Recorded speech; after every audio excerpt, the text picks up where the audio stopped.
Hey out there, thanks for tuning in. Before I go into today's topic, I want to shout out to Jason, my 29th subscriber. That's one more than 28 and one less than 30. Jason's a friend of mine. I hope I can call you a friend of mine. He's an HVAC extraordinaire. Moved the vent around for me yesterday because I'm building that walk-in closet for Diane. Got it painted today. It's almost done.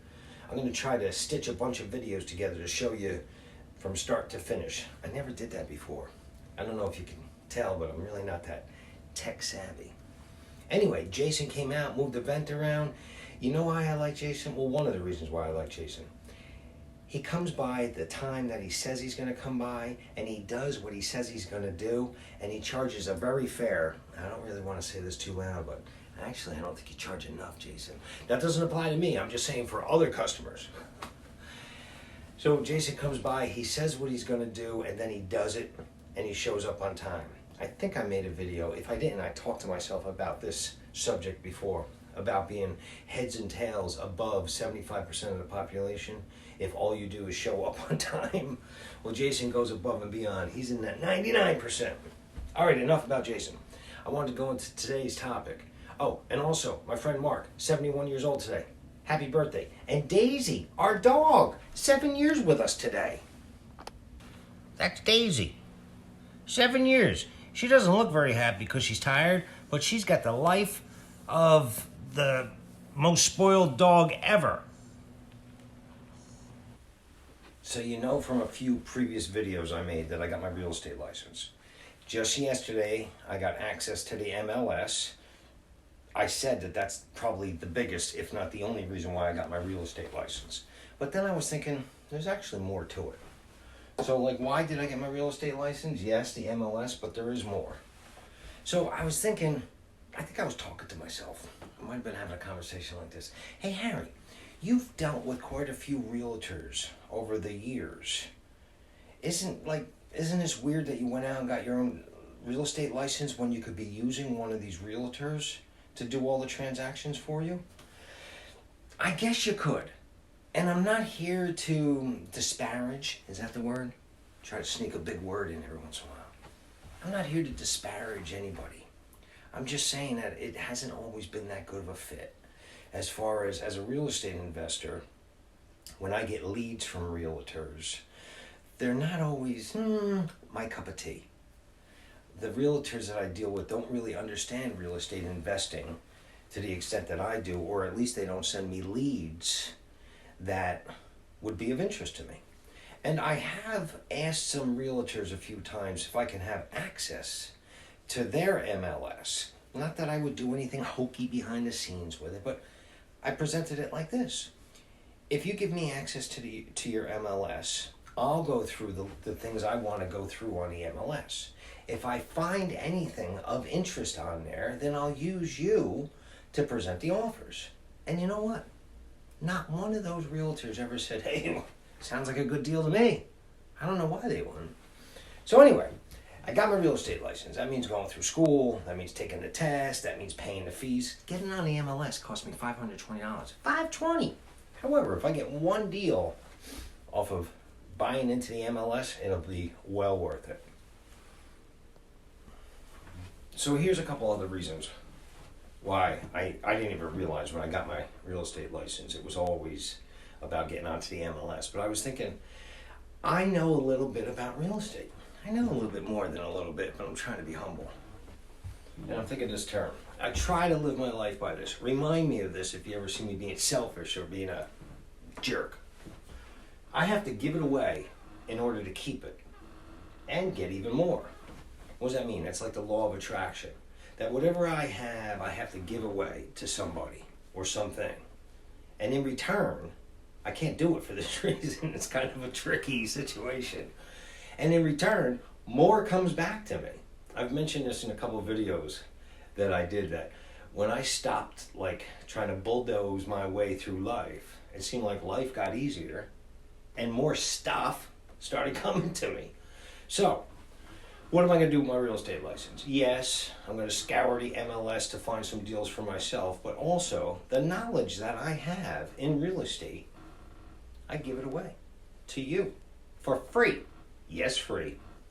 So here's that statement I just made. It's a paradox. A seemingly self-contradictory statement. It seems like it doesn't make any sense. Like if I give everything away, how am I going to keep anything? However, it always has worked out for me. So the number one thing I have going for me, if somebody needed help with real estate, whether they're buying or selling real estate, is I love this stuff. I love it. I love it for the investment side, for what it can do for us financially, building wealth. I see no other avenue except for real estate being the single best way to gain wealth. So that in itself, and then the freedom that goes along with it. I've discussed that in one of the videos about the freedom that goes along with being a homeowner. Being able to paint the walls whatever color you want. Being able to, dig a hole in your backyard. I love this stuff. And I'm not sure everybody loves it the way I do. The number two reason, or the number two thing that I guess I could give away to somebody interested in real estate, whether it's buying an investment property, selling their home, or something like that. First of all, I like to think I'm easy to deal with. I like to be easy, and I'm easy to be around. I think so. You tell me. I have personal experience buying and selling.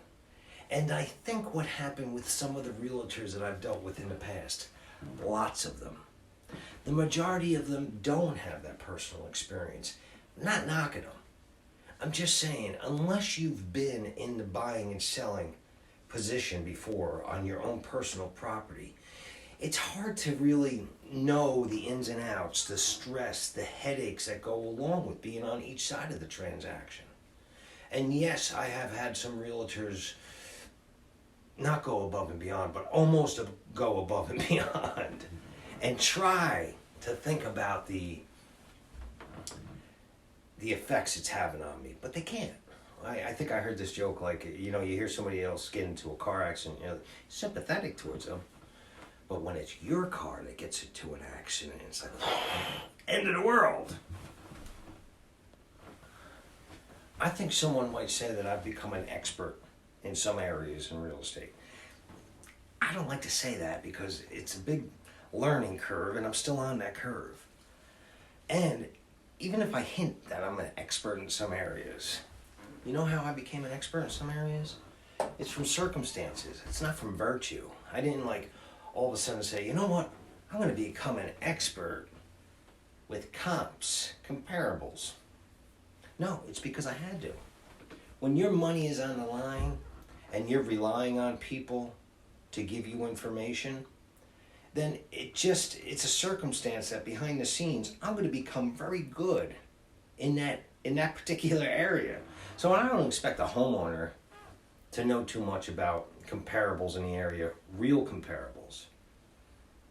But I do. So I became an expert out of necessity. Comps is one of them, let's say. So I've had a couple of realtors give me presentations about possibly listing the house that we're in. And they were really nice pictures, and the realtors were really nice people. I enjoyed their company and everything else. But the comparables that they used were a little off. Now, I do this for a living, and I've become very good at comparables. And the history that I have is, well, let's just say on the last, so we have 5 rental units right now. On all of those rental units, when I went in, if I used a hard money loan or I bought for cash, I always came up with the ARV. What's the ARV? After repair value.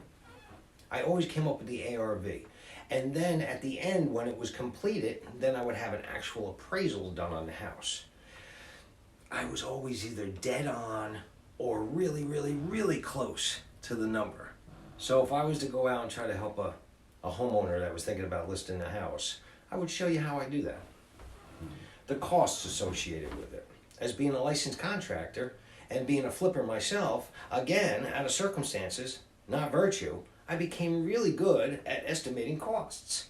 And I became really good at this game I like to play where I cushion it in these areas and take back from these other areas. At the end of the day, it was always my money that was on the line, and it became really important to me. loan programs. If you're going out to buy a house, different types of loan programs and different types of costs associated with loans and what to look out for. Because I don't know if I told you this, but I'm also a licensed mortgage broker. Holy cow, I got so many licenses. How can you save money, whether you're a seller or a buyer? Because don't forget, in almost every one of my videos I've made, I've always talked about win-win deals. We only want to do win-win deals. With that in mind, you could still save money, whether you're a seller or a buyer. And I know all the techniques. And it leads me into this. A lot of the realtors that I've dealt with in the past have gone to school, same school I've gone to, and they've read the textbooks. And I'm not knocking them again, but I'm just telling you from my experience, the majority of them either own the house that they're living in and no other investment properties, or don't even own a house. And just in the back of my mind, I know that they're limited to the knowledge that they have without being in the actual homeowner's position or the buyer's position. If they've owned their house for 20 years, it's difficult. It's also difficult to get creative. Like, what do I mean by creative? There's different things that can be done to make a deal get put together that on the surface may look like this is a done deal. And really, you can really get it done with some creative techniques. I think there's been a central theme in just about every one of the videos I've put together. I've been putting these videos together for over a year now. Had a little bit of a stagnation, I guess you would call it. There's another big word. However, I didn't start making these videos with the premise that I was going to have my real estate license and then start soliciting for business. So I kind of like that because I'm not soliciting business. But I am here to say I have to give it away in order to keep it. I want to give it away to you. Try me out. So if you're a homeowner out there and you want to feel out the market, hey Harry, what do you think my house would sell for, realistically? And I'm going to tell you how I come up with it and everything else. You could make up your mind whether or not this is a good time to sell. If you're a buyer looking for an investment property and you got a second set of eyes on that property, Harry, it's all free. It's all free. Now behind the scenes, I do get something out of it because I love this stuff. So when you talk to me, you're going to hear it on the other side of the phone or in person. Now if we meet in person, though, there is one small charge. You got to buy the coffee. Until next time.